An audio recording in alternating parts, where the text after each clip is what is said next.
Okay, now in this lecture, we are going to learn bulk micromachining in a totally different way. Basically, instead of using the chemicals that create facetted etching or crystal etching, we are going to learn the way of using chemical, mostly gas and plasma and the ions to etch the bulk itself in a way that we really want to occur. So, for instance, you can etch the material in an isotropic way. In other words, the etching speed in every direction can be kept the same, and you can use dry etching, like reactive ion etching and deep reactive ion etching, to cause the etching in a direction without using the chemical, the crystal properties. And you can combine all these etching processes to create certain kind of structures of your interest. And you're going to learn some kind of examples of these things. Okay, so basically we are going to learn various etching mechanisms here, and we're going to learn how to combine these different processes. Okay, so for instance, you can dope the wafer with a boron and then use EDP to create certain kind of structures of your own freedom. And you can combine deep reactive ion etching, which we're going to learn here, and oxidation together with the EDP etching to create suspended structures. You can combine deep reactive ion etching and isotropic etching to create the structure that can flip over from the surface. And you can do a lot of different combinations here.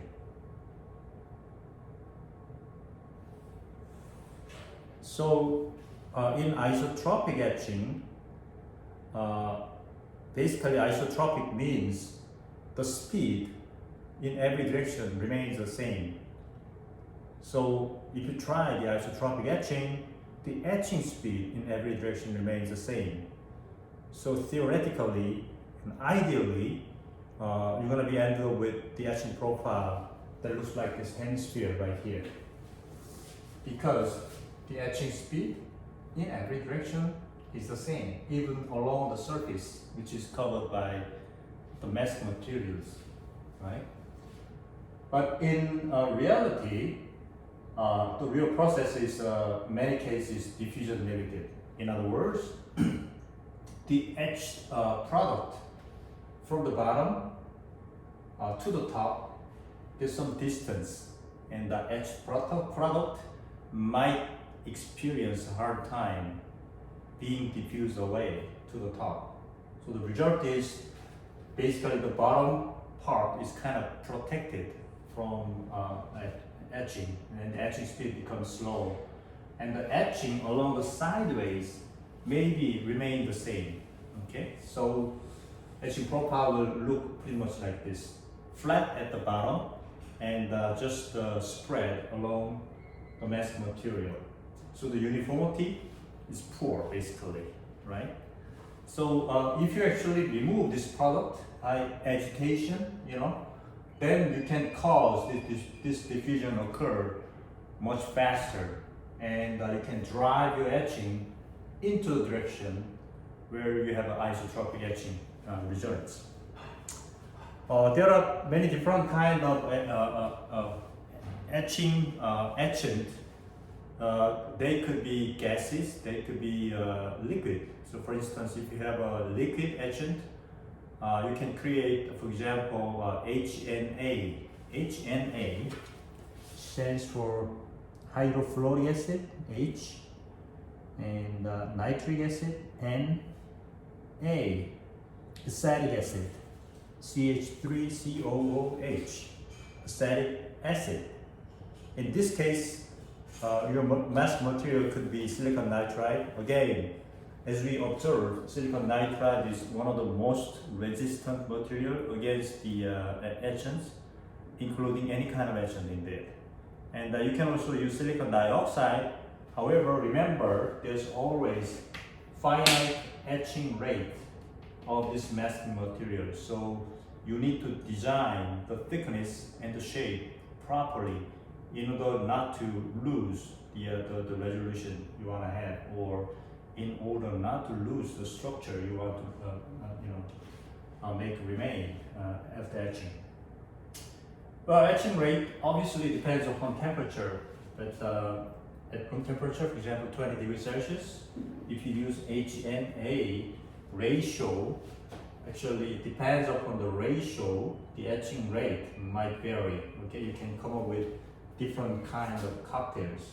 Okay, and also you can dope with the N plus or P plus material, and then make them leave after etching. So this is another way of obtaining certain kind of structures after patterning and after impurity injection. All right, ion implantation. Dry etching is one of the mechanisms that people use for creating certain kind of profile they really want to have. One of you guys asked the question, and I didn't answer because the answer is naturally in this class today. The question was, what is the difference between plasma etching and ion milling? Well, ion milling normally uses the sputtering machine. In the sputtering machine, you can make argon ionized, and then make this ionized argon accelerated and make them bombard over the surface. Now, these argons will not have any reaction properties with any kind of chemical or any kind of material. So basically, this bombardment is the physical bombardment, and that physical bombardment will create etching. We call that ion milling. In some cases, we actually clean the surface using this kind of ion milling as well. And the plasma etching, you're gonna learn from now on, and basically we create the chemicals, the chemical radicals that has a reaction properties by the plasma, and then cause the etching. Now you can mix these two, ion milling properties and plasma etching properties, to create efficient etching into certain direction. We're gonna learn this kind of idea from now on. Okay. So basically, plasma physics, you have to spend a couple of semesters to learn, all kinds of theory and applications of plasma theory. So, I cannot simply cover, all the material. But if I just summarize everything into one slide, the plasma etching process will look something like this. You have a chamber and create a vacuum by mechanical vacuum pump, basically. And you place your wafer inside the chamber, and you supply the gas. Okay? So vacuum level is not that high because gas is continuously supplied. And then you apply the RF matching electrical voltage across the wafer and anode here. And because of this RF properties, the supplied gas will be partially ionized by the low pressure and the electric discharge. And these ionized chemicals will have various kind of elements, electrons and ions and neutrals. Whenever you use neutrals for the etching, it causes ion milling properties. Whenever you use ions characteristics, like radical characteristics, you cause plasma etching characteristics. So it really depends upon what kind of elements you would like to use. But basically, these elements are ions and accelerated by this applied voltage, and then hit the surface, bombard over the surface, and remove the materials from the surface. All right. So this is the voltage that is applied. Basically, wafer is in this case negatively charged, negatively biased, and plasma is mostly positively biased, positive ions, and the anode is kept at the ground, so that these ions will be accelerated towards the cathode, basically.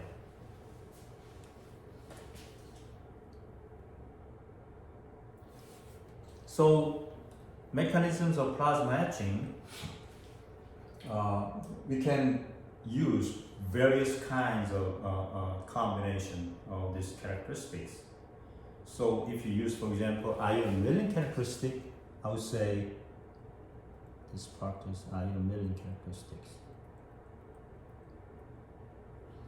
Basically, it's called the sputtering etching. You know, the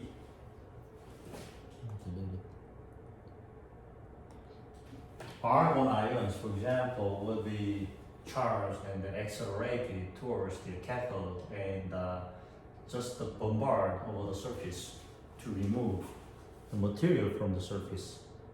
Okay? And now, because this is simple physical bombardment, it's very hard to keep the directionality. In many cases, you would like to create the etching profile that is mostly vertical.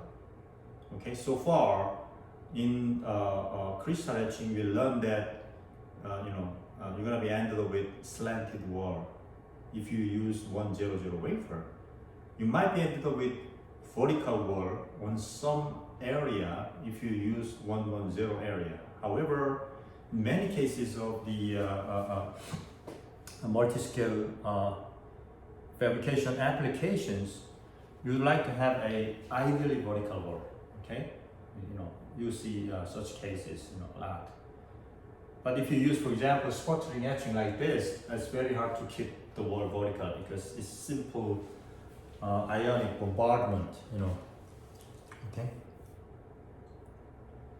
When you use chemical etching, this is mostly plasma style etching.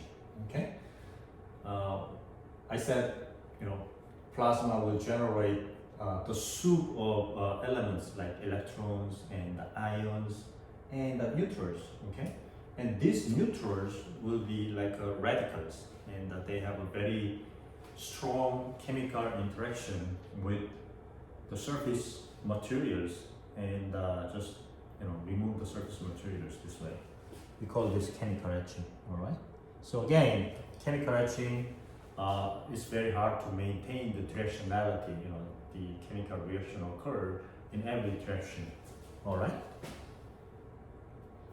Well, sometimes we can combine these two. So basically, these neutrals, the radicals, will create the volatile products and pumped out by vacuum pumping. All right. And you can combine these two. For example, the ion, this neutral will create the etching properties, but by supplying the ions, you can actually remove these volatile products more efficiently from the bottom. Okay, and because this bombardment occurs mostly vertical to the surface, the removal rate of the material from the bottom will be faster than the removal rate from the side walls. This way, we can create more or less vertical walls. One of the concepts, right? So this is ion enhanced etching. You can think in a different way. Ion enhanced inhibitor.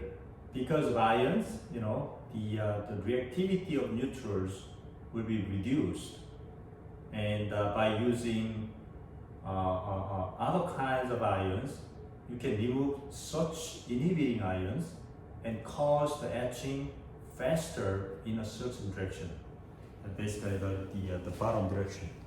Let's see how that works.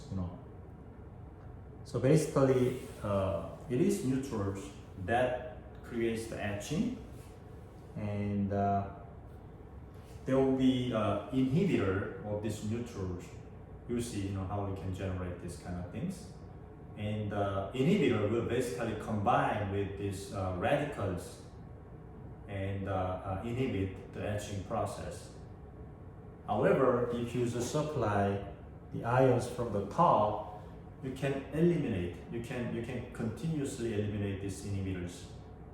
And because of that, etching speed to the bottom direction will become faster, basically.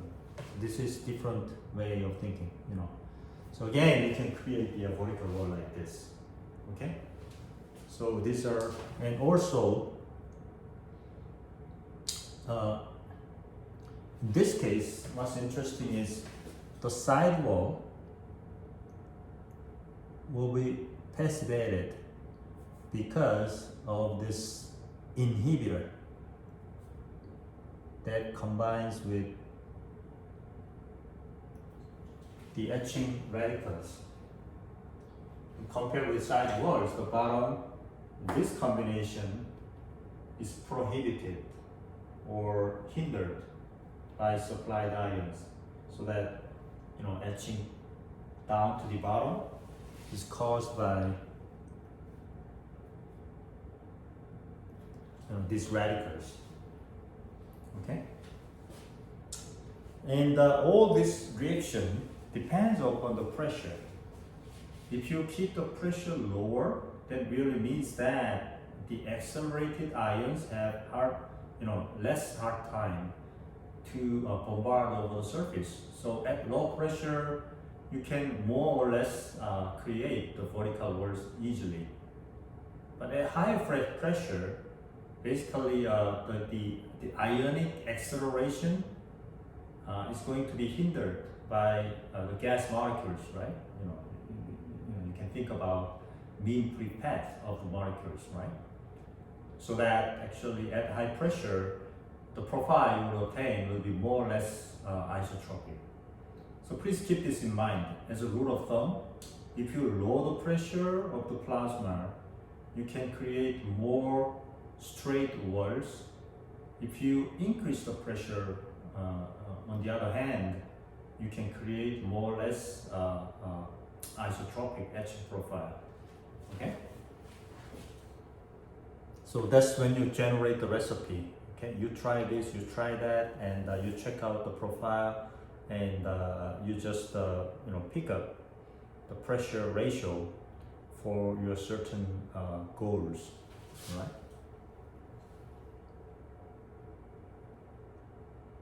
And there's yet another etching method. Sorry, so this is an explanation about the ion enhanced inhibitor, right? And finally,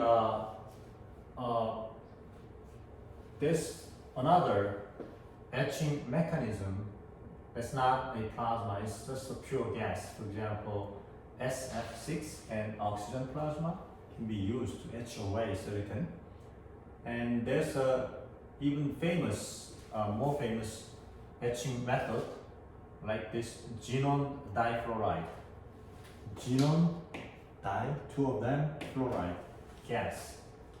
And this could be applied as just a gas, it's not a plasma, completely gas phase etching. And what's interesting is that the mask materials could be photoresist, silicon dioxide, even aluminum. So this process is CMOS compatible, okay?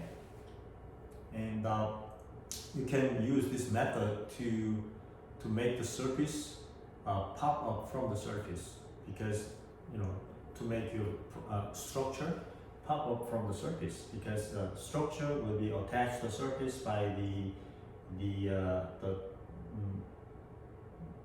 sacrificial etching material. And then when you supply this xenon difluoride gas, you can eliminate the bottom material,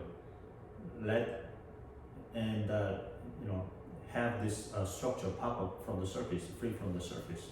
Okay?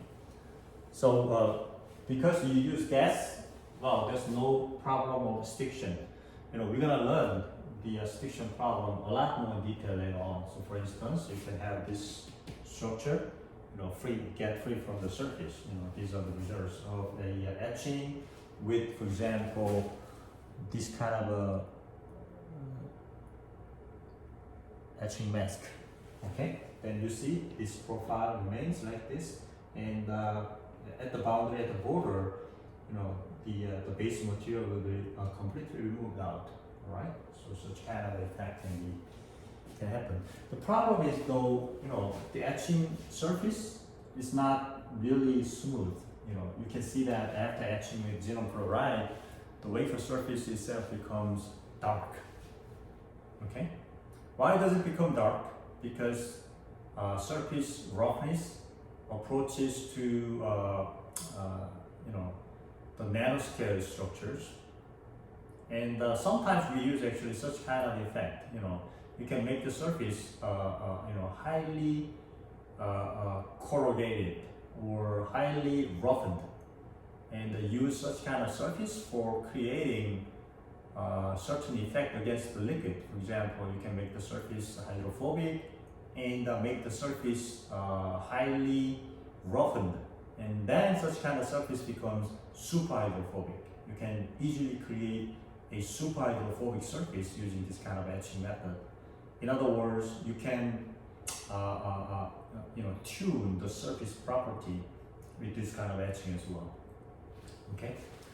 What if you want to have a clean and nice shiny surface?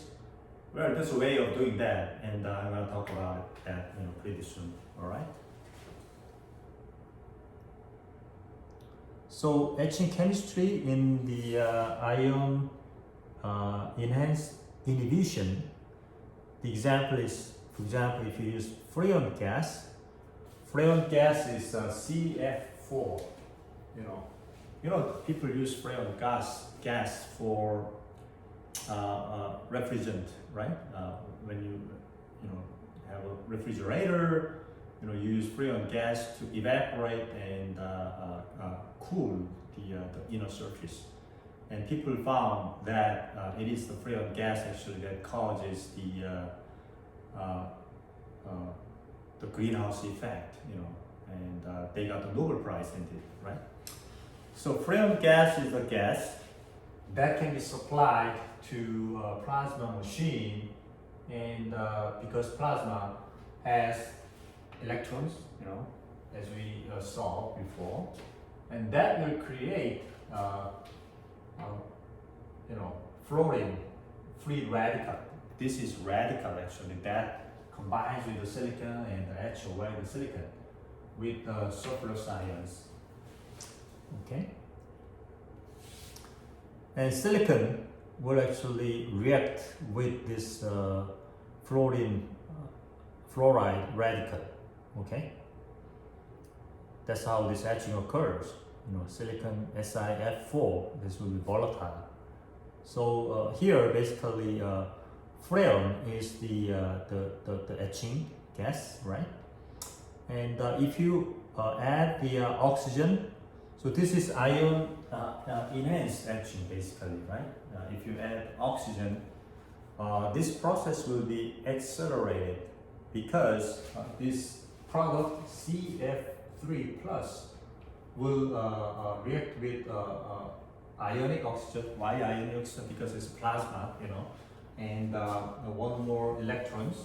That will create one more free radical, more, high concentration, surplus free radical that will actually react with the silicon. Well, however, if you want to create the ion enhanced inhibitor, well, you want to have anisotropic etching.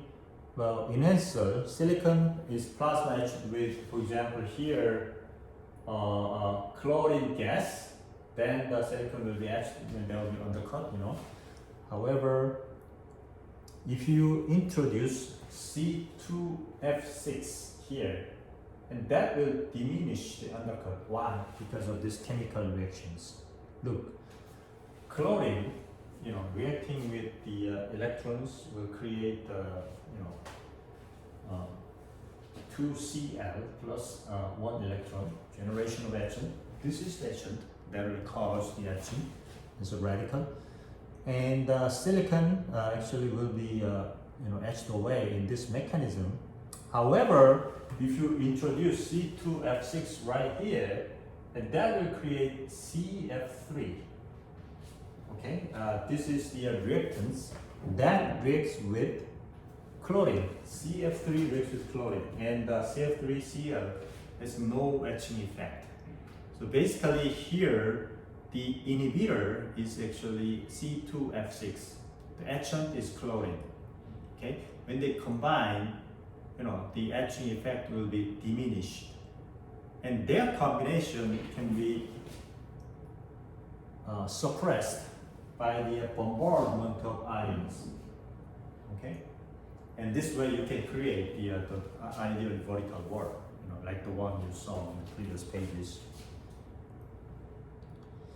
Okay, and nowadays people want to have extremely vertical wall down to the surface, because normally the operation of mechanical movement, it's very hard to make the top-down movement efficiently, okay? Because you need to bend the whole part of the wafer. It's much easier to make them move left and right and over the surface, okay? In that case, you want to create the large area facing each other with the vertical walls. In that case, you want to use, for example, deep liquid-ion etching to create such kind of extremely vertical walls, and you can create these vertical walls by using different mixture of chemicals. For example, bromium and chloride rather than fluorine, and this will reduce the spontaneous lateral etching rate almost down to 0. And you will cool down the substrate, because it is high temperature that causes sidewall etching. Okay, by lowering the temperature, you can actually reduce the sidewall etching rate. And also on top of that, you will physically, actually chemically cover the surface with a certain kind of protecting material. We call this sidewall passivation. So etchant could be fluorine, chlorine, bromium, SF6, but additives, oxygen, hydrogen, carbon, some different chemicals. This way you can create polymer film. It's a very close relative of Teflon. Okay, and this Teflon-like polymer film covered over the whole surface will protect the etching from being etched from the surface. Okay, but then if you use special plasma source, then you can remove this passivation material, not much from the sidewall, but a lot from the bottom surface. And whenever this protection passivation materials are removed, etching will occur down. Okay, so the steps are like this. You will coat the surface and then try the etching, and then coat the surface more and then try the etching. So coating and an etching cycle will repeat. Every time it repeats, well, you might lose some of the side walls, but still it's gonna be kept minimum, so that etching profile will be jagged, but still remains more or less vertical. Okay. So you see that you can even create this nice, beautiful structure. The etching is 80 microns deep into the silicon. That's huge. Remember, when you design the CMOS, basically the electrical interaction occurs within 0.1 microns from the surface. So 80 micron deep into the surface is really huge. Well, if you want to penetrate the wafer, whole wafer, you might want to use crystal etching. You can etch down to, for example, 500 microns. But we are talking about functional device, the working device that has the ideally straight sidewall like this. So this is side view. Look, the thickness is only 2 microns. That's amazing. You know, it's more or less like a sheet of paper, aligned vertically basically. And the masking materials could be silicon dioxide at the top. So you will have the pattern silicon dioxide by photolithography. You can even use photoresist as a masking material. Not as efficient as silicon dioxide, but still it's useful. And the etching could be actually go through the wafer as well. Sometimes you can go through 500 microns if you like. And the trouble is, well, it's not really visible, but you'll see the ripples on the sidewalls, like this. Why ripples? If you take a look at these ripples a little bit more carefully, they'll look like this. And their period is something like 2 microns. So every 2 microns, what they will do is they will passivate the sidewall and then etch the bottom, and then passivate the sidewall and etch the bottom. Okay? You understand, how these ripples are created. All right. What do you want to do if you want to make this ripple disappear? Well, we have a very good tool of actually making the surface oxidized. How can you do that? Oxidation furnace. So you have ripples like this. I'm exaggerating a little bit more. Okay. Maybe here as well, on the other surface. If you try the oxidation, the oxidation will occur more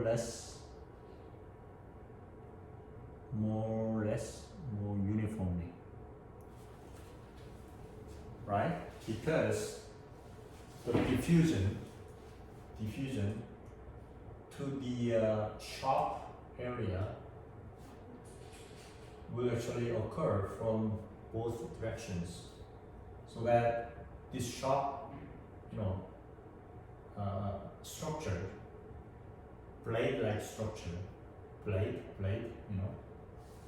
will become oxide.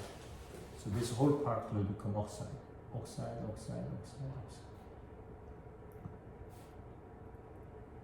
You know what I'm saying, right? And after this, you'll put the whole wafer inside hydrogen fluoride or purple oxide etchant. These are the liquid chemicals that eliminate silicon. Okay, selectively only the silicon. Silicon dioxide.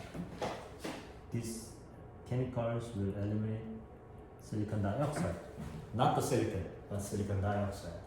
So after dipping into the solution of this, the surface you will obtain will look like this. Look, becomes smoother.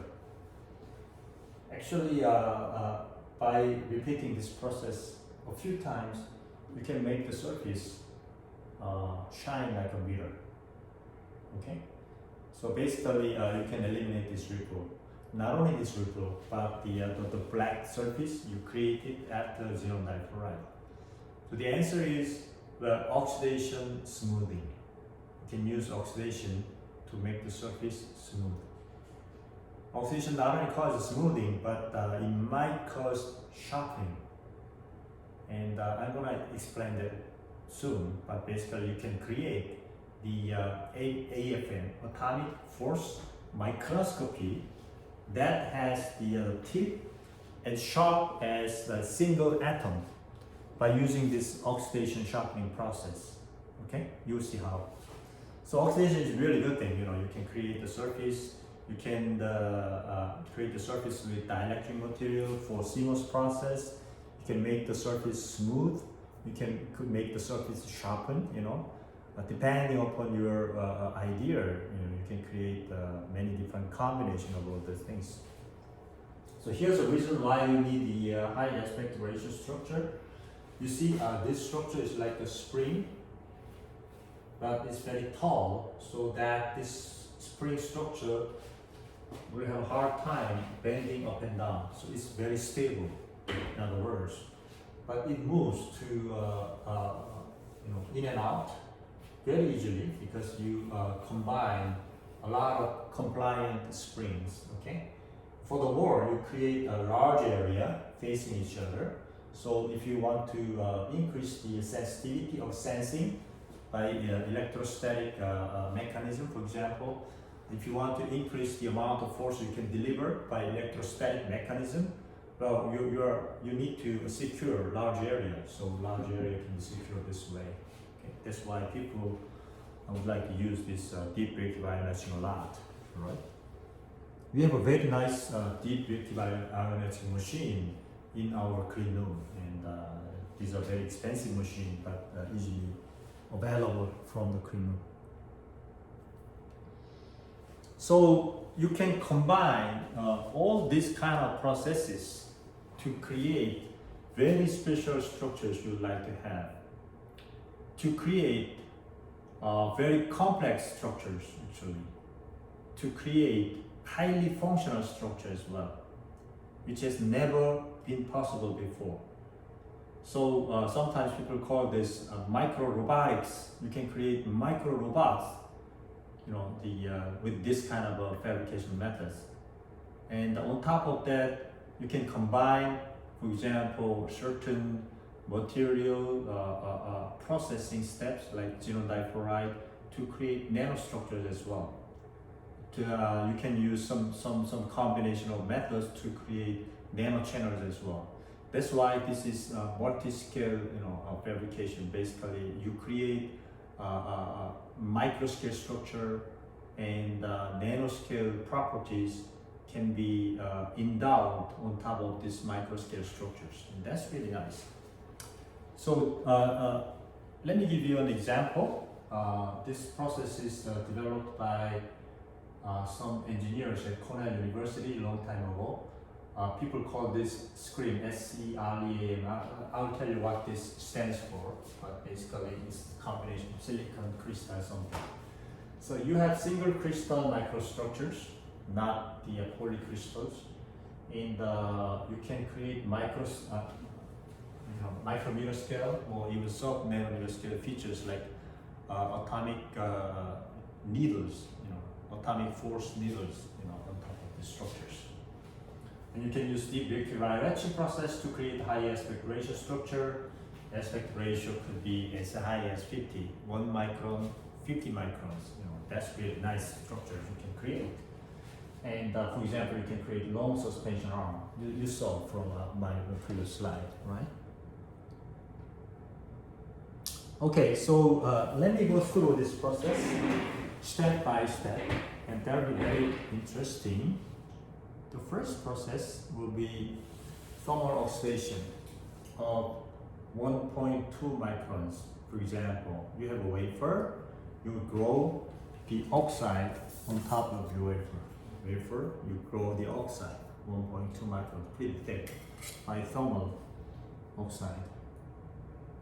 And then you pattern the oxide from the top.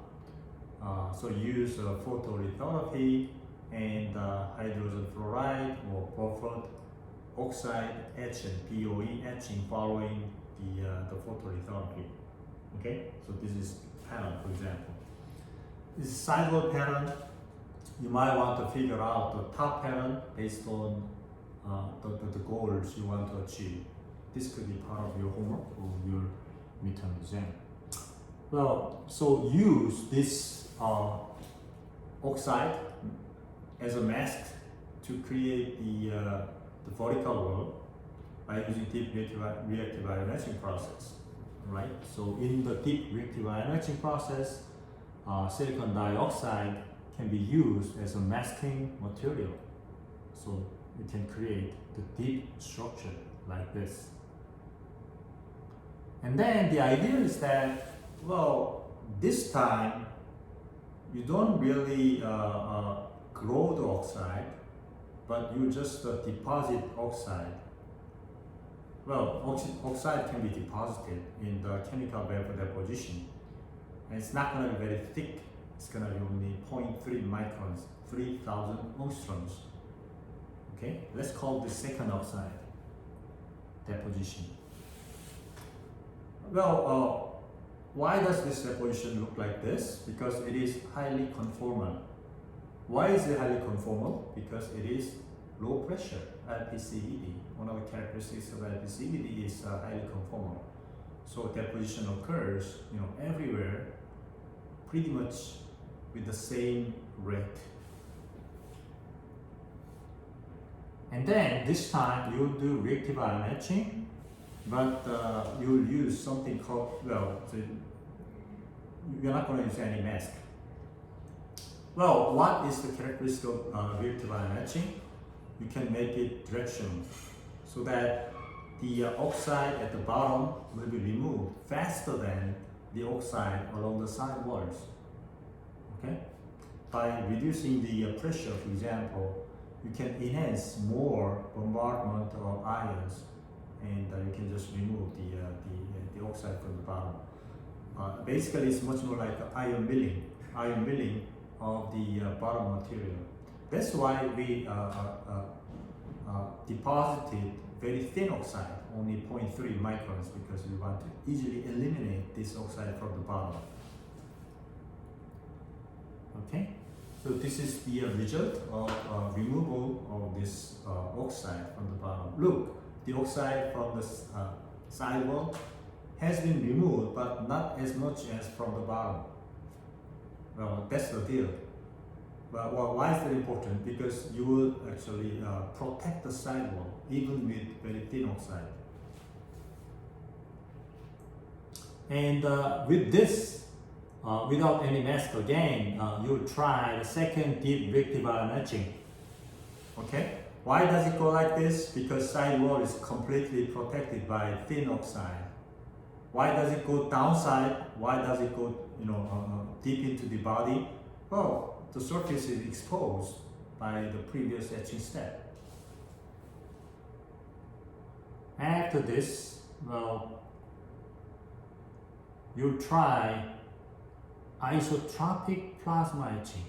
Okay, compare with ion milling, plasma etching with the radicals will be isotropic. In other words, etching rate will be the same in every direction. Okay, and that will cause the profile like this. Simple. Well, the previous case, all these parts, because of etching into every direction is same, etching into the side wall is fast enough to meet up with etching from the other side. They meet together in the center, and this material will become free. And after this, you'll sputter the metal. What did I say about metal sputtering? It's more or less conformal. If not cover the ceiling, it'll cover sidewall and everything. Sputtering, basically. It's not the evaporation. Sputtering metal deposition is more or less more conformal than the evaporation. And they have this metals. So if you apply, for example, voltage here, high voltage, well, these two lines will pull each other, and this beam will move. You can make a nice moving device, nice scanning device that depends on the voltage you apply, right? And after this, you can skip this process and just go into different direction. This will be very interesting. You will do deep oxidation. Deep oxidation, you make the whole material oxide.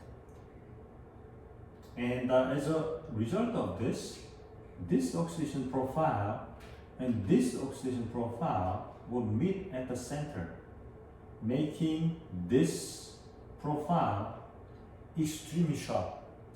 How sharp is it? atomically sharp. In other words, at the end of this tip, there will be single atom remaining. But how can we obtain this structure? Well, just eliminate oxide. How can you eliminate oxide? Well, use HF or buffered oxide etchant, BOE. As a result, you'll be able to eliminate the whole thing and leave this sharp tip. You can use this sharp tip, make it scan by the application of electrical voltage. You can scan over the surface. But it's not only just one tip, but you can create thousands of these tips over the surface. So the whole area can be scanned in a very short time. And you can look at the surface profile by looking at these atomic interactions. Atomic force microscopy with a lot of needles is possible. We are suspended sharp tip structure for scanning probe microscopy is possible as well. This is another example of using doping to create the isolated microstructures. So you have an opening, and then you deposit, dope the whole surface with the ion implantation at its maximum concentration. So after this, if you use certain chemicals like EDP, TIMA, and HNA, you can leave the whole surface, whole body of material like this. Okay. Well, before that, you have a stable surface, and you will build some kind of electronics on top of the surface like this. Let's say you have a protecting passivation layer, and you will have electrodes, and you might be able to build transistor as well nowadays.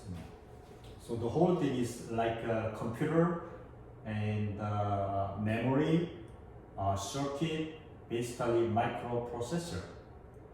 This little microprocessor is possible. And then, you protect the whole surface with silicon nitride, for example. Put the whole wafer inside the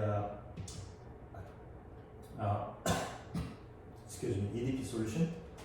Then all these other materials will be dissolved away. In other words, the whole wafer will be dissolved away, leaving only this part. And this part looks something like this.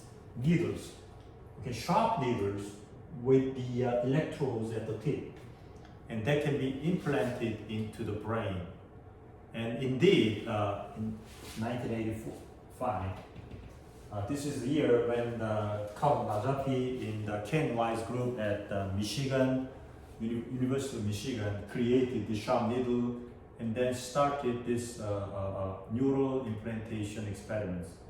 Indeed, this was the beginning of the deep brain stimulation, DBS, deep brain stimulation.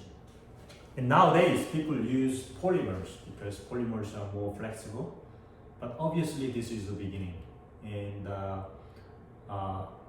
some people like our group actually use this sharp needle to look at the biological response from the plants. You can implant these needles easily into the plants.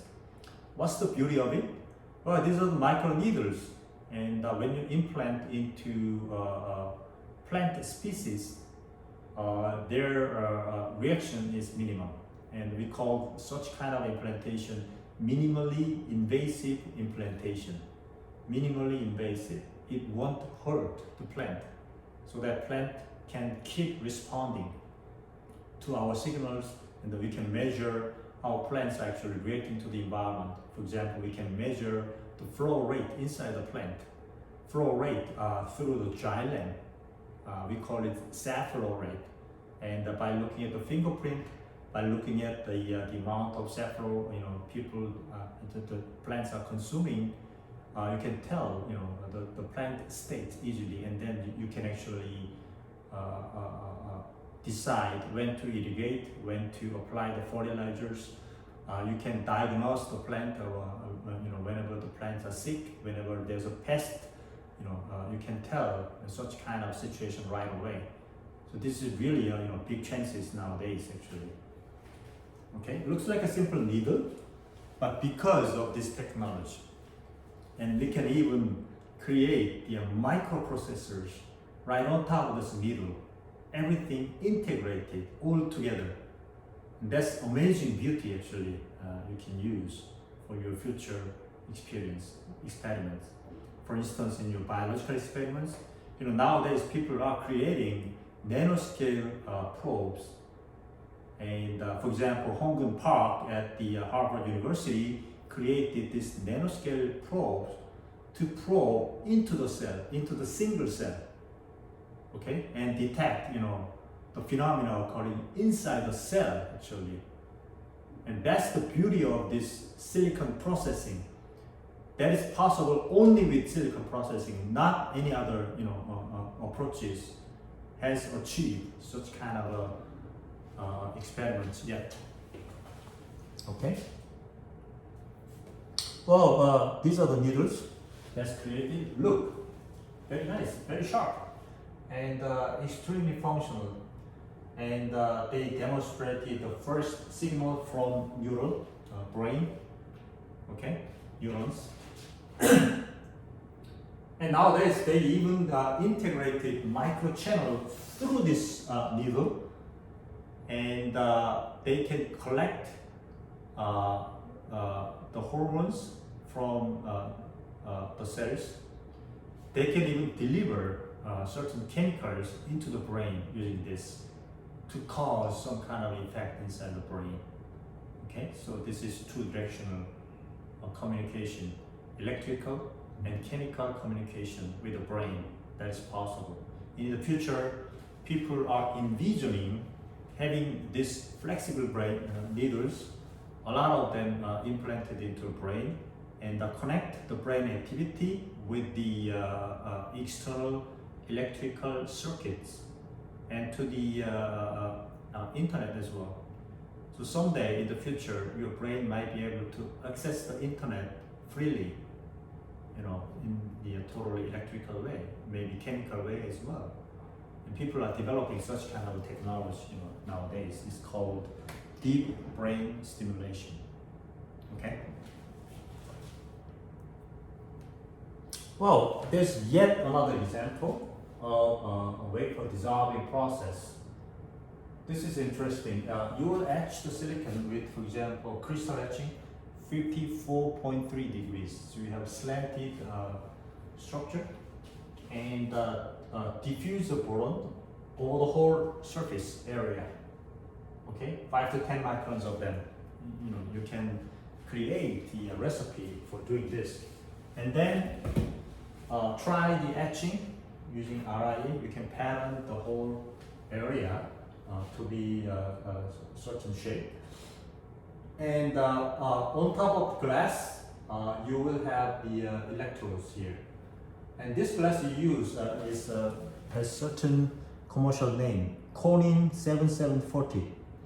Why Corning 7740? Because its thermal expansion coefficient is similar. It's very close to that of the silicon. Because we are going to put them together, and thermal expansion will cause, deformation. We don't want that to happen. Well, because of that, we want to match the thermal expansion coefficient. All right. So you will flip over the wafer and put them together using anodic bonding. You're going to go through. I'm going to explain what the anodic bonding is, and basically you apply the high electric field and then pressurize them together. Then magically, this silicon and the glass will bond, permanently bond. And these guys actually face each other. These are all the electrically conductive materials. You can make them, functional. You can get the signal out of the way. And after this, put the whole thing inside the EDP solution. You can eliminate the whole silicon. Again, wafer dissolving process. You have a very nice functional device attached on the glass. Okay, and this process was invented at the MIT Draper Lab, and they use this method to create the inertial measuring device like accelerometers and gyroscopes, the rate sensors. As their first generation devices, actually they were so sensitive and miniaturized. And nowadays, people actually use such miniaturized, high efficient devices for picosatellites. You know what picosatellites are? They're like the satellites that are as small as your mobile phone. And because they are small, their functional devices needs to be miniaturized as well, like these sensors. And people were successful in doing that. People were successful in integrating such highly functional devices into your cell phone as well, so that they actually will deploy thousands of these, satellites into space and then make them fly in a formation flight. Okay, that's the big project that's going on nowadays, driven by this kind of technology. Again, this is only possible with silicon technologies. Well, there's another kind of bulk micromachining process that has been invented by Professor Cho, Dong-il Dan Cho. Okay, it's called SBM, Surface Bulk Micromachining. Basically, in SBM process, they use one wafer. What will happen to one wafer if you just use crystal etching chemicals like potassium hydroxide? Nothing happens, right? But you will try first deep rectifier ion etching, followed by the crystal etching. What happens? Etching will occur because deep rectifier ion etching will open up many different surfaces other than one surface. Okay, and you should try second deep rectifier ion etching process to create a certain kind of structure as well. So in some sense, this process is kind of similar to screen process by the Cornell University, but in this process they use the undercut to create ideally highly well suspended structures. Okay, and the bottom surface is much more like a mirror because one surface will block this etching, so you can easily obtain the well-defined space between top and bottom, which are all shiny, all mirror-like surface. Okay, so this is the outline of the process. You'll try first deep rectifier ion etching with oxide as an etching mask, for example, and deposit the second CVD oxide, like the screen process, and then use maskless rectifier ion etching process to remove the bottom oxide at low pressure. Remember, directionality is important because you want to protect the sidewall. And then you will actually use a second, it's omitted here, second rectifier ion etching process. That opens up the directions that are not one surfaces. So etching will easily and quickly proceed this way. However, etching is blocked by bottom 111 surface. This is 111. You see? And the top ceiling also is 111 surface. This is 111. Okay. So bottom and top, they are all family of 111 surface. Even the sidewall, at some point, they will be blocked by 111 surface. However, the island at the center, you see the island will be removed because the chemicals will attack from every direction surrounding this island of mask material. So you need to look at the top view to see why this kind of a phenomenon occurs. Well, these are the nice suspended structures that are possible with this method. MEMS, for example, here. And this kind of thin materials, they are all suspended well. And top and bottom, the distance is highly well controlled. And you see that, for example, here you can even create cone drive structure. Cone drive means by applying the electric voltage, this suspended spring structure will move and then oscillate. You can drive everything into the resonance and supply electric voltage and then measure, their mechanics behavior, to measure accelerations, to measure forces, to create the oscillators. You can do a lot of interesting things. And if you take a look at the side row, you see the ripples, right? 1, 2, 3, 4, 5, 6, 7, 8, 9, 10, maybe 10 times of the deep rectifier etching, right? And you can create this nice side row. Well, even though they're rippled, as I said, you can always eliminate such ripples by using silicon oxidation smoothing. All right, so basically these are structures, and Professor 동일, Dan Zhou, 조동일, Dan, he's a very famous guy, in this area. Okay, and people create, for example, accelerometer here. You see at the center, you have a large mass that is suspended by a beam of silicon at the bridge, and there are piezo resistors that creates the resistance change whenever this mass is deflected. Okay. Well, the next step is surface micromachining, but again, I'm afraid once we start this, we have to keep going with this. There are a lot of things to deliver, so I think it's better to stop here now. Okay, and we can take questions if you have any. All right, and soon after this, before the end of this week, I will announce the schedule for the midterm and reports. Okay. Okay. Thank you very much, and have a good weekend.